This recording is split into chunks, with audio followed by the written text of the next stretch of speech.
नमस्कार दोस्तों, स्वागत है सभी का आज फिर इस नई कहानी में। तो चलिए शुरू करते हैं इस कहानी को। अगर आप सभी को ये कहानी अच्छी लगे तो प्लीज़ इस कहानी को एक लाइक ज़रूर कीजिएगा।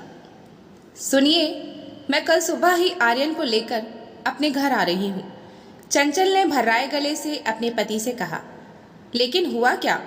तुम तो 1-2 महीने रुककर कहा था, पर अब यहाँ मैं एक पल भी नहीं रुकूंगी, कहकर उसने अपने पति की बात सुने बिना ही फ़ोन डिस्कनेक्ट कर दिया और अलमारी से अपने बेटे के कपड़े निकालकर ट्रॉली बैग में रखने लगी। शहर के एक बड़े बिजनेस की बेटी थी चंचल। उससे बड़े 2 भाई और एक दीदी थी। घर भर की लाडली और अपने पिता की दुलारी थी वह। उसके पिता ने अपने बच्चों को विद्या रूपी धन देने में जरा सी भी कटौती नहीं की थी। उसके दोनों भाई बोर्डिंग स्कूल में पढ़े और अपनी दीदी के साथ उसने भी शहर के बेस्ट स्कूल कॉलेज में अपनी पढ़ाई पूरी की थी। पढ़ाई पूरी करके दोनों भाई अपने पिता के बिजनेस में हाथ बटाने लगे। बीए करते ही उसकी दीदी की शादी एक डॉक्टर से हो गई और वो अपने ससुराल जाकर अपनी गृहस्थी में व्यस्त हो गई। वह भी अपनी आगे की पढ़ाई पूरी करने लगी। उसके पिता ने कभी भी धन को महत्व नहीं दिया। वह जो भी कमाते अपने परिवार की सुख सुविधाओं और बच्चों की खुशियों पर ही खर्च कर देते। उनके लिए अपने रिश्ते, अपनों का प्यार महत्वपूर्ण था, लेकिन उसकी माँ, उसके लिए तो पैसे ही सब कुछ था। वह अपने रिश्तेदारों पर पैसा लुटाकर उन पर अपना रौब दिखाती रहती, जिसकी वजह से कभी कभी उसके पिता को आर्थिक समस्याओं का सामना भी करना पड़ता था। उसके बीए पूरा होने से पहले ही उसकी 2 भाभियाँ घर आ गई। दोनों ही रईस परिवार से संबंध रखती थी, परंतु दोनों का व्यवहार ही बहुत अच्छा था। बीए की परीक्षा देते ही उसके पिता ने अपने बचपन के मित्र रघुनाथ जी के बेटे अश्वनी से, जो कि पीडब्ल्यूडी में कार्यरत था, उससे उसका विवाह कर दिया। अश्विनी के पिता एक सरकारी कर्मचारी थे। सादा जीवन, उच्च विचार उनकी विचारधारा थी। अश्विनी भी जितना है उसी में संतुष्ट रहने वाला लड़का था। फिजूल खर्ची और दिखावा करने में वह जरा भी विश्वास न था। इसलिए चंचल की शादी, उसके ससुराल से जो भी कपड़े आए थे वो उसकी भाभियों को पसंद नहीं आए। उन्होंने अप्रत्यक्ष रूप से चंचल के ससुराल वालों को ताने मारे, जो अश्विनी को बहुत बुरा लगा, परंतु उन्होंने चंचल से कुछ नहीं कहा। विवाह के बाद जब वह चंचल पहली बार मायके आई, उसने सबको उपहार दिए, जिसे देखकर दीदी बोली, ये क्या उठाकर लाई है तू? इससे अच्छे तो मेरे घर के नौकर पहनते हैं। पहनते होंगे दीदी, लेकिन मेरे ससुर ने भी तो अपनी तरफ से अच्छा ही दिया है। घर में सास नहीं है तो उन्हें जैसा समझ में आया उन्होंने दिया। उसने अपनी दीदी को समझाने का प्रयास किया। तभी वहाँ माँ आ गई और उन्होंने भी उपहार देखकर उसके ससुर का खूब मजाक उड़ाया। उसे अच्छा नहीं लगा। वह अपने पिता के पास जाकर रोने लगी तो उन्होंने उसे समझाया, देखो बेटी, अपनी माँ और दीदी के स्वभाव को तो तुम जानती ही हो। कमियाँ निकालना तो उनकी पुरानी आदत है। तुम्हारे लाए उपहार मुझे बहुत पसंद आए।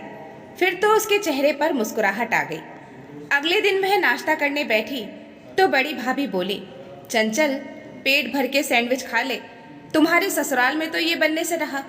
सुनते ही दीदी और छोटी भाभी हा हा करके हंसने लगी।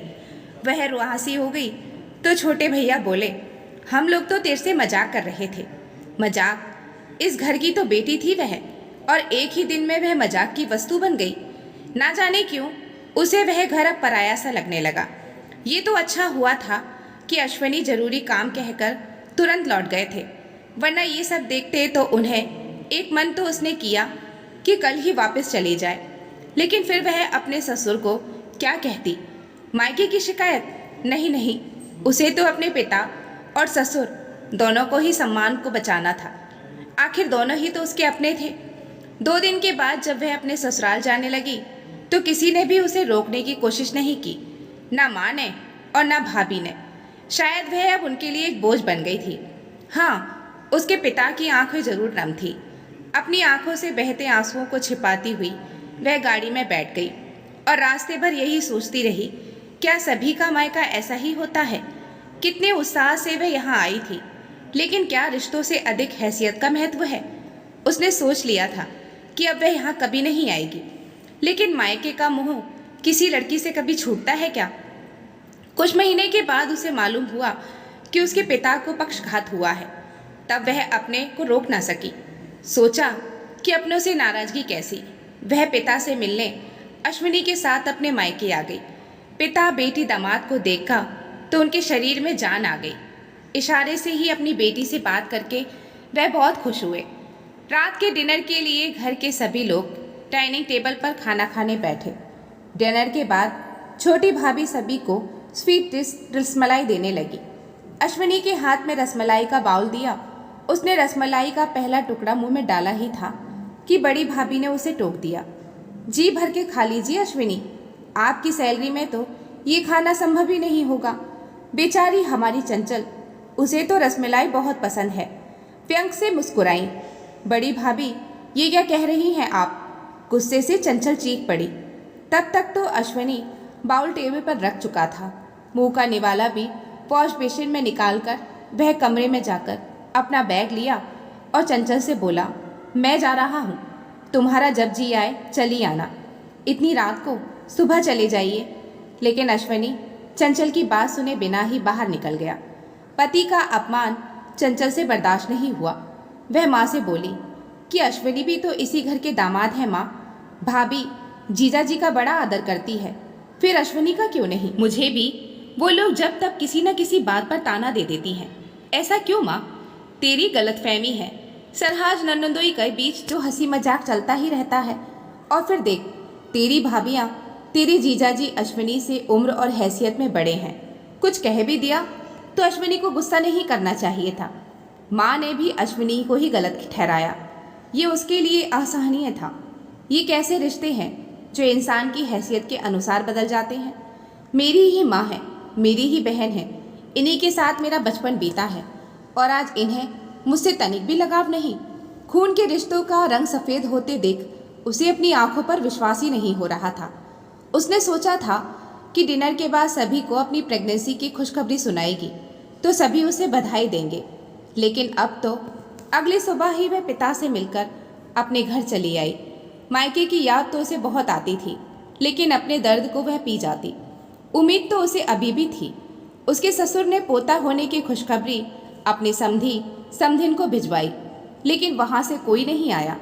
उसके पिता लाचार थे, लेकिन बाकी एक स्टाफ के हाथ जच्चा बच्चा के लिए कपड़े खिलौने भेजकर उन लोगों ने अपनी जिम्मेदारी पूरी कर दी।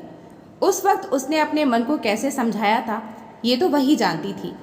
अब उसका बेटा 9 महीने से ऊपर का हो रहा था। चाहती थी कि उसके पिता अपने नाती से मिले, लेकिन पिछला अनुभव याद करके वह मन महसूस कर रह जाती। उसकी इच्छा को अश्विनी और उसके ससुर ने महसूस किया। एक दिन अश्विनी ने कहा, चलो तुम्हारे पापा से मिलाते हैं। लेकिन भाभी, उसने आपत्ति जताई तो अश्विनी मुस्कुराए जैसे कह रहे हो, इट्स ओके। इस बार मायके में उसे देखकर सभी बहुत खुश हुए। आर्यन को सबने हाथों हाथ लिया था। अश्विनी जाने लगे तो वह हंसते हुए बोली थी, महीने भर से पहले यहाँ से नहीं हिलूंगी। उस दिन वे बहुत खुश थी। भाभियों ने कोई कटाक्ष नहीं किया और माँ भी चुप थी। अगले दिन जब वह आर्यन को दूध पिलाने के लिए दूध लेने किचन में जाने लगी तो उसने सुना, भाभी आप तो कह रही थी कि चंचल टिकेगी नहीं, पर देखिए लगता नहीं कि महीने भर से पहले जाएगी। पहले तो अकेली थी और अब तो उसका पिल्ला। छोटी भाभी बोली तो बड़ी कहने लगी, अरे मेरी किटी का क्या होगा? कमरे में अगर आ धमकी तो इसका मिडिल क्लास परिचय देकर मुझे अपनी हंसी उड़वानी पड़ेगी यार। इसके जाने का कोई इंतजाम। इसके आगे वह सुन ना सकी। भाभियों के शब्द ने उसके कलेजे को छन्नी कर दिया। खोखले रिश्तों की सच्चाई सुनकर उसकी आंखों में मायके के मोह का आवरण ही उतर गया। इसलिए उसने अपने कमरे में आकर अश्विनी को फ़ोन करके अपने आने की सूचना दे दी और फूट फूट कर रोने लगी। आज वह सचमुच में पराई हो गई थी। उसके सभी रिश्ते जो कभी अपने थे अब सिर्फ नाम के रह गए थे, जिन्हें ढोते ढोते अब वह थक चुकी थी। उसने एक हाथ से बेटे को संभाला, दूसरे से ट्रॉली बैग को खींचती हुई बाहर जाने लगी। तभी पिता का ध्यान आया। वह धीरे से उनके कमरे में गई और पिता के चरण स्पर्श करते हुए बोली, पापा मुझे क्षमा कर दीजिए। मैं इन नाम मात्र के रिश्तों को अब नहीं उसकी आंखों में आंसूधार बहने लगी। अपनी लाडली की आंखों में आंसू देखकर उसके पिता भी रो पड़े। पिता के आंसू पोंछकर वह बाहर निकल गई। इतनी जल्दी बहू को मायके से वापस आते देखकर चंचल के ससुर सब समझ गए। रात को अश्विनी कुछ पूछते चंचल ने उसके कंधे पर अपना सिर रख दिया और बोली, अश्विनी, मायके के मृतप्राय रिश्तों को मैं हमेशा के लिए छोड़ आई हूँ। उसकी आंखों से निकले आंसू की 2 बूंदें उसके गालों पर आकर लुढ़क गए। तो दोस्तों, ये थी आज की कहानी। आपको कैसी लगी हमें कमेंट में ज़रूर बताएं। मिलते हैं फिर एक अच्छी सी कहानी के साथ। कहानी को सुनने के लिए आप सभी का बहुत बहुत धन्यवाद।